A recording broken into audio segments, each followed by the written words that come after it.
Salam dan bahagia Bapak Ibu Guru hebat dimanapun berada. Saya Igede Artamayase sebagai Kepala SD Negeri 3 Damlang yang pada saat ini di tahun 2022 sebagai pelaksana sekolah penggerak angkatan kedua. Kemudian dulu juga sempat sebagai pengajar praktik pendidikan guru penggerak angkatan kedua Kemendikbudristek. Nah, pada sesi ini saya akan berbagi terkait dengan proyek penguatan profil pelajar Pancasila. Nah, ini sebagai fakta ya, yang mendasari bahwa pentingnya pendidikan di negeri ini untuk mereview, ya, meninjau kembali kurikulum yang ada, yang dalam hal ini tentu hasil proyeksi dari pendidikan di tahun 2030 yang dilakukan oleh OECD, Organization Economic Cooperation Development. Kompetensi tidak hanya fokus pada aspek kognitif, sikap, psikomotorik, tetapi juga ada value, ada nilai yang melengkapi kompetensi murid. Nah, ini kalau dilihat ini ada nilai karakter, kemudian ada nilai psikomotor, nilai sikap, dan nilai kognitif. Itu menjadi satu kesatuan yang holistik. Nah, kutipan dari Ki Hajar Dewantara bahwa maksud pendidikan itu adalah menuntun segala kekuatan kodrat pada anak-anak agar mereka dapat mencapai keselamatan, kebahagiaan setinggi-tingginya baik sebagai manusia maupun anggota masyarakat. Nah, ini nilai-nilai dari pendidikan yang disajikan oleh Ki Hajar Dewantara yang berlaku sepanjang zaman.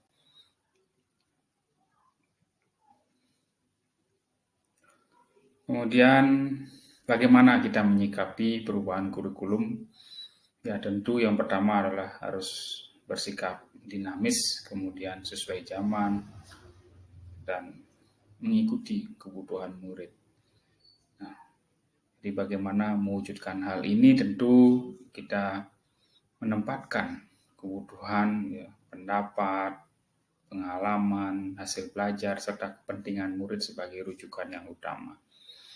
Nah, ini sangat penting sebagai pendidik, sebagai pelaku pendidikan untuk memahami esensi perubahan kurikulum.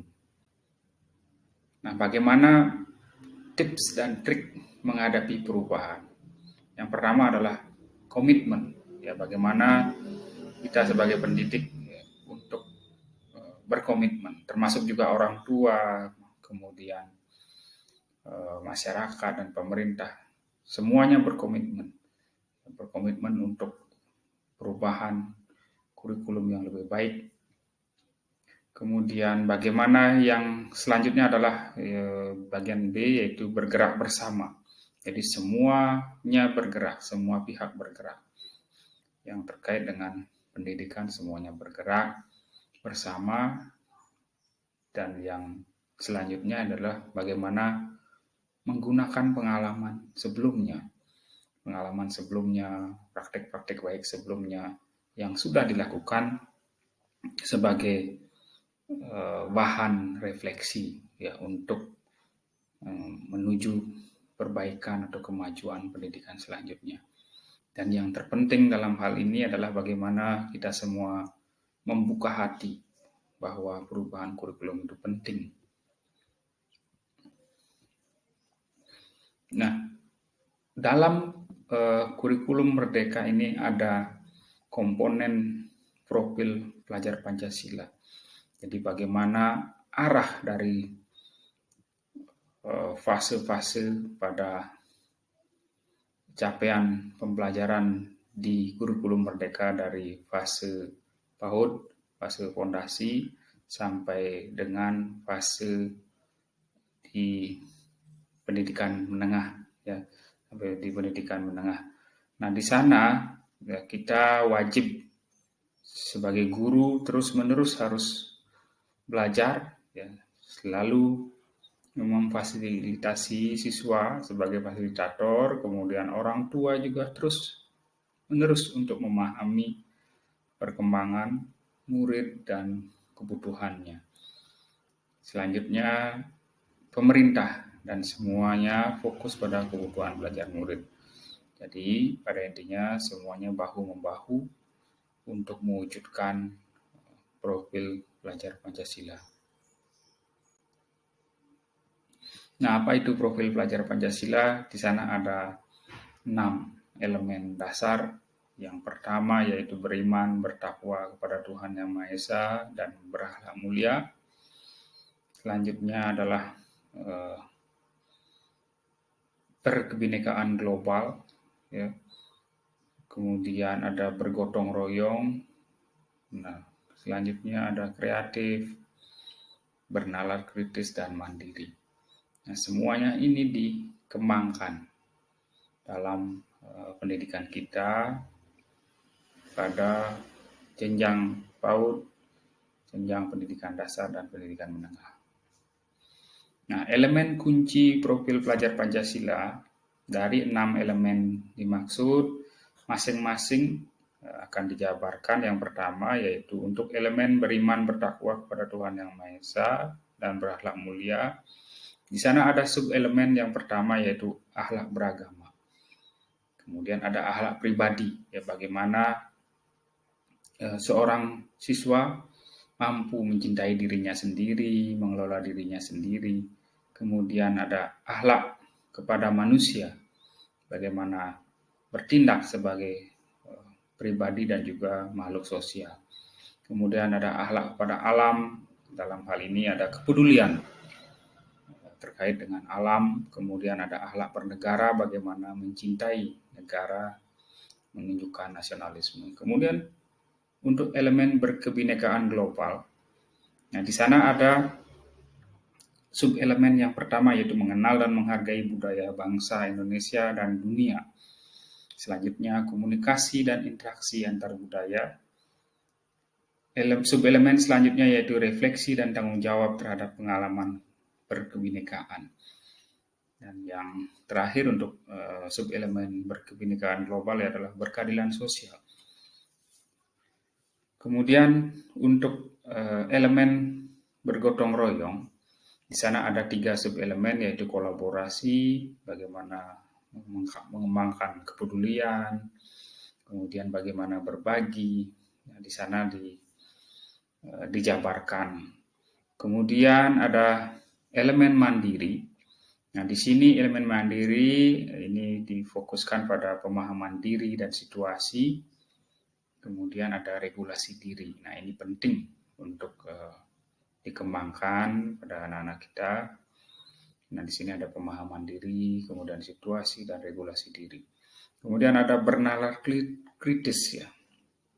Nah, bagaimana yang pertama dari sub-elemen bernalar kritis yaitu memperoleh dan memproses informasi dan gagasan, jadi mampu menganalisis dan mengevaluasi penalaran, kemudian mampu merefleksi dan mengevaluasi pemikirannya sendiri.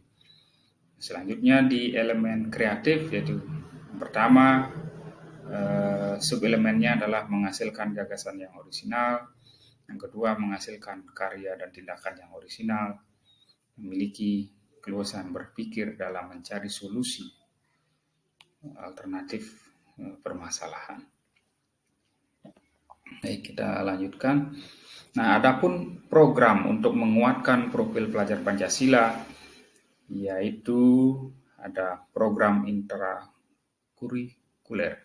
Jadi, profil pelajar Pancasila ini dikuatkan melalui muatan pelajaran atau kegiatan pembelajaran, pengalaman pelajar yang dilakukan oleh guru dan siswa, baik itu di kelas maupun di luar kelas. Kemudian ada dikuatkan dengan program proyek penguatan profil pelajar Pancasila.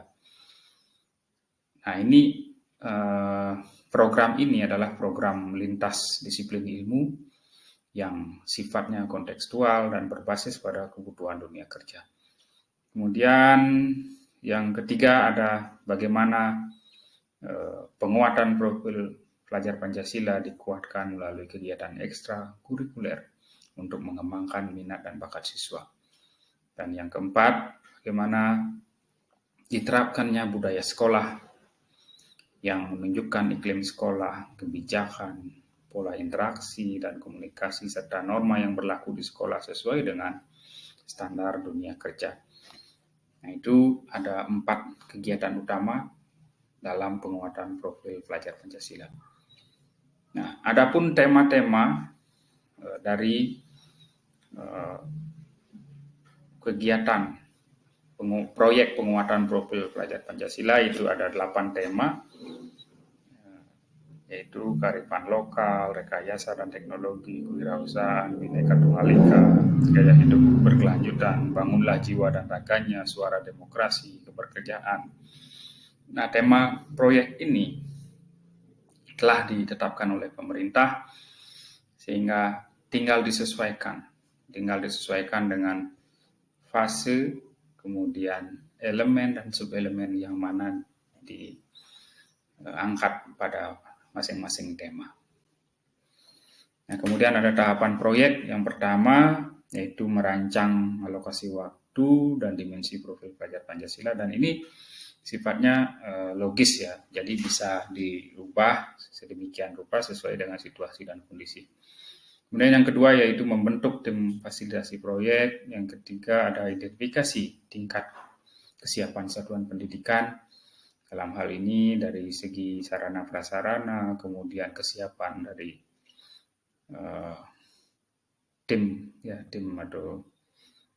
tim kerja dalam proyek. Kemudian yang keempat yaitu pemilihan tema umum. Ya, tadi temanya sudah. Yang kelima yaitu penentuan topik spesifik yang mana digunakan di sini. Topik-topiknya misalnya kalau diambil gaya hidup berkelanjutan mungkin terkait dengan pengelolaan sampah di satuan pendidikan. Kemudian yang keenam adalah merancang modul proyek. Nah, ini penting, namun langkah-langkah ini kembali saya ingatkan, ini sifatnya opsional dan yang penting adalah logis. Nah, prinsip pengembangan proyek ini ada 4. Yang pertama adalah holistik, bagaimana proyek itu dikembangkan secara utuh. Ya, jadi dikembangkan secara utuh, tidak melihat mata pelajaran apa, malah yang dikedepankan adalah multidisiplin dan lintas mata pelajaran, lintas muatan pelajaran. Kemudian kontekstual, sesuai dengan konteks satuan pendidikan, sesuai dengan konteks lingkungan masyarakat, lingkungan dari peserta didik. Selanjutnya adalah eksploratif, dan ini dalam hal ini adalah mampu memberikan nuansa eksplorasi kepada anak-anak untuk selalu berinovasi. Dan yang terpenting adalah yaitu berpusat pada peserta didik. Jadi ini memang proyek ditujukan untuk peserta didik dan pusatnya harus di peserta didik. Nah, demikian yang bisa saya sampaikan terkait dengan profil ya, pelajar Pancasila, proyek penguatan profil pelajar Pancasila, dan sampai jumpa